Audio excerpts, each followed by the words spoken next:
Sometimes the most powerful lessons come from the simplest stories. Today, we're diving into a children's cartoon to see how it just masterfully teaches a really profound lesson about empathy. We're going to break down how this story works and what makes it so effective. So here's the big question we're looking at. How can an everyday object, something as simple as a lunchbox, become the center of a huge story about kindness and, well, community? Let's unpack it.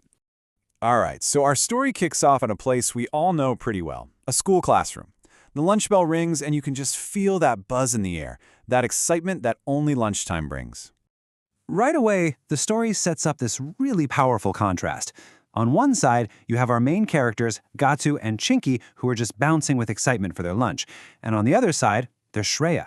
She's the new student, and she's sitting all alone with a totally empty lunchbox. The difference between their joy and her isolation is just wow. It's immediately clear.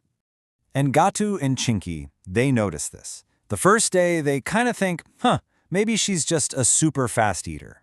But when it happens again the very next day, they realize a pattern is forming.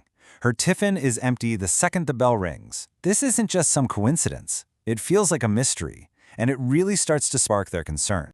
So that curiosity and concern, it quickly moves beyond just watching. They go from observing to investigating.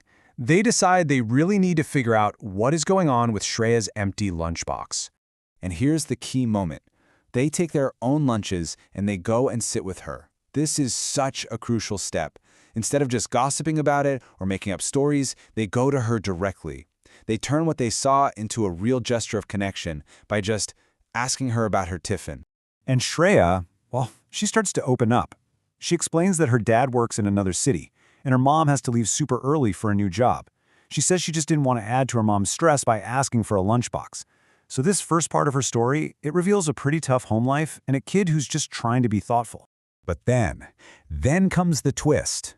To try and solve the problem without worrying her mom, Shreya told a little white lie. She told her mom that she'd already made a best friend at her new school, a friend who brings an extra lunch for her every single day. It's a lie that comes from a place of love, trying to protect her mom from worry. And this is the heart of her secret. The reality was the complete opposite. She hadn't made any friends at all. And the empty lunchbox? It was just a prop. It was her shield to try not look strange or out of place. So the problem wasn't a lack of food. It was this deep, profound loneliness. Shreya's confession is just heartbreaking, isn't it? But the story immediately, and I mean immediately, shifts from this really sad revelation to this powerful, heartwarming solution. This is really the emotional turning point of the whole thing. And what's so amazing here is that the solution to this whole complicated web of loneliness and family stress, it isn't complicated at all. It's simple, it's direct, and it's just rooted in pure compassion. Chinky doesn't even hesitate. Her response is instant. She just looks at Shreya and says, "That's completely wrong. From now on, we are your best friends." It's not a suggestion, it's not something for later, it's a statement of fact. It changes Shreya's whole world in that 1 second. And those words, they're immediately followed by action. They open their lunchbox, it's got aloo paratha, and they share it with her. And in this just beautiful little moment, Shreya tells them it's actually her favorite food. That very same day, they go home and ask their mom if she can pack an extra tiffin for Shreya from now on. That's friendship in practice right there. So, let's zoom out a bit from this one moment and look at the universal lesson this whole story is built on. It's all about how one small act of kindness doesn't just stop there. It creates this amazing positive ripple effect. I mean, just look at how this cascades. It starts with step 1, 2 friends sharing a single meal. That leads to step 2. A parent gets involved, making this act of caring a regular thing. And that then leads to step 3. Other kids see what's happening, they get inspired, and they join in too. One small act of sharing just blossoms into a whole welcoming lunchtime community. Before you know it, other classmates are joining in.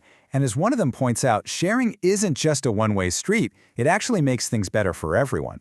It's not just about helping one person. It makes the whole experience more joyful and fun for everybody involved.